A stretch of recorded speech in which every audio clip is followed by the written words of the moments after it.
particular visual is sort of what we've been just talking about, which is trauma fractures what we consider to be this true self.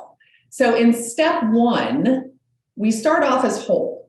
And I discuss this with my clients as, everybody comes out of their mother's womb feeling valuable, feeling lovable, and feeling whole. Okay, that's why we cry. That's why, we do our basic, needs, all the things that babies do. They have expectations that we're going to get their needs met, that they're going to get their needs met. Okay. So we freely love when we're born, and we can freely accept love. Step two is when we start getting messages from our caregivers or the outside world, and we begin to experience betrayal, trauma, abandonment from caregivers and loved ones and whoever's taking care of us. And then by step three, what happens as a result of this betrayal, trauma, abandonment, and betrayal, trauma, abandonment, think back to adverse childhood experiences, creates a false internal shame. And this is formed, like I said, from what happens in step two. And we start to take on this message that we are unlovable, defective. I'm the reason for this happening in my family or not getting what I need, and I'm inadequate. And this belief that starts to form blocks us from our true self. And this is called the core wound or toxic shame or the false core or whatever you want to call it. I mean, it's not necessarily, there's not one name for it throughout literature and research. It is whatever you use with your clients when you talk about this inner issue that you're trying to dig in and help heal. So by step four, then, in order to protect ourselves, we numb. I mean, that's what happens with trauma. Our brain goes into fight, flight, freeze mode, which we'll talk about a little bit later. And this results in feelings that a client might describe to you as empty, bored, numb, tightness, a void, etc. Let's see. Okay, Joe said, I don't think that's always true. I came out after 3 days of labor with the cord around my neck, no heartbeat, no breathing, to an exhausted and anemic mother. Yes, this is true. However, when you came out immediately, that second, you would have automatically felt as a baby. And again, this is not conscious, okay? So this is just the what happens when we all come out of our mother's womb, is we're automatically going to expect our needs to be met. Now, can your mom meet those needs at that time? Can lots of moms meet them? Maybe not, depending on what the trauma, because remember, childbirth is traumatic. It's traumatic emotionally and it's traumatic physically. So depending on whatever her or our mothers or whatever the circumstances are, protective factors and supportive factors that might affect what the bond is and attachment, which we'll talk about a little bit later.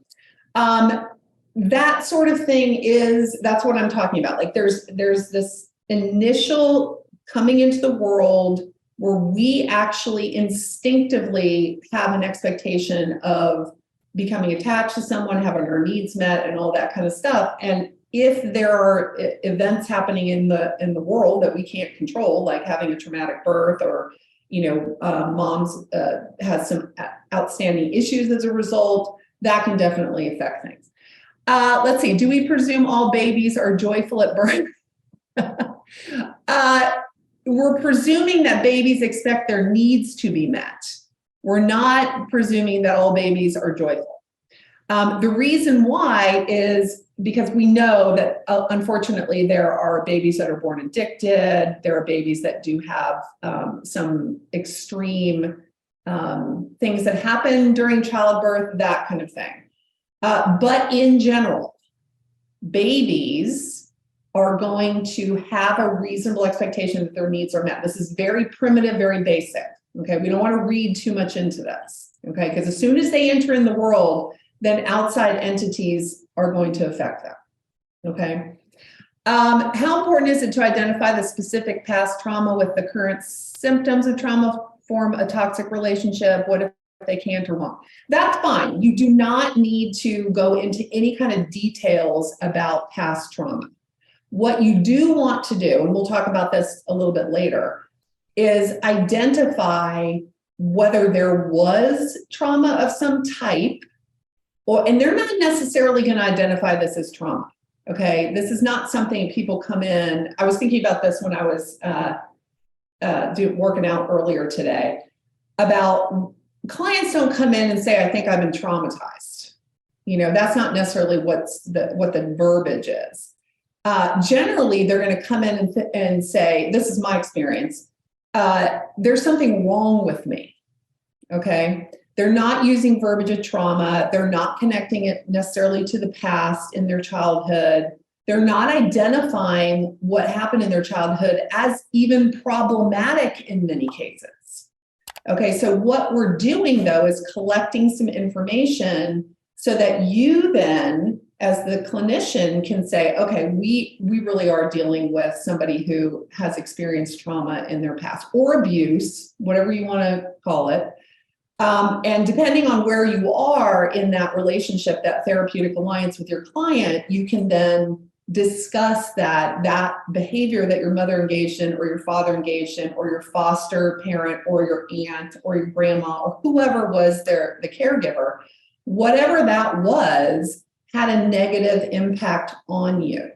Okay.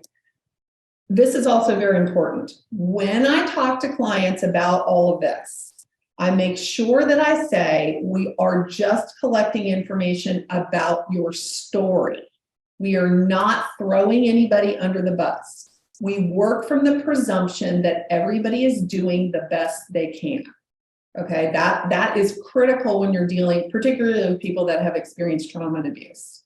Because the immediate thing, as many people do, is protect the parent. No matter what the parent has done, this is my experience, no matter what the parent has done, they're protecting. Okay, so yes, that's a DBT thing. But that is critical, in my experience, to helping clients uncover some of this stuff. So they don't, again, the trauma work we do nowadays is not about going back and detailing anything that happened. But we do have to do some kind of discussion about, okay, we're not throwing anybody under the bus. Yes, Rita says that there is trauma that can begin in the womb, but when we're talking about what we're talking about today, which is relationship stuff, this is going to come after birth.